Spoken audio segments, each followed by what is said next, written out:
Some images, depending on what we was able to capture at the time, can be quite quick to edit. Others can be a little bit more time consuming, and they may need a number of extra steps. Now we know we can see them, record those, and actually go back to them in the history. But in addition to that, we can also take a series of snapshots. Think of them as a waypoint along the journey from start to finish. So for example here, I've opened up an image into the develop module, and as you can see from the history, I've made a number of changes.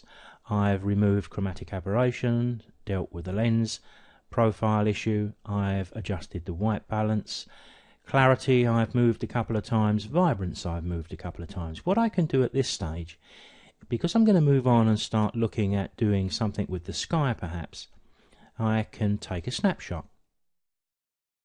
If I go to the little plus option alongside snapshots, we can see it's already turned down, but there's nothing in it. When I click it, I get the opportunity to accept the default name, which is recording the time, or I could put something in there of my own choice.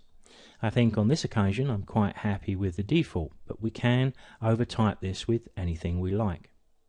If I was then to move on and do a lot of other changes within this image, and there, as if by magic, I've just added a few more changes, we can take as many snapshots as we like along the way. Now this is not a bad option. I think when you're new to image editing, I think this can be used to good effect. I think once we've got some experience of editing images, and I don't mean years of experience, it doesn't take too long to build up, but once you've got some experience, then I think we have a much better idea of where we're heading with the tools on the right hand side. But in the early days sometimes we take a wrong turn. We head off down the wrong avenue or street, and it's not until we've gone down there a few steps that we realise this is not helping the picture at all. I had the picture far better a couple of stages back.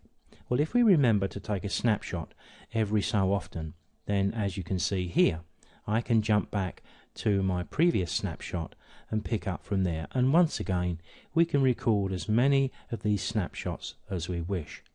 So although we've got the same thing in the history, because it records absolutely every keystroke we make, it may be a little bit difficult to find our way back down here. We may have to go back one at a time. We may not want to do that. This enables us to jump back and even, if we need to, decide from the two options we have which one we think is taking us in the right direction. Again, lots of personal choice here.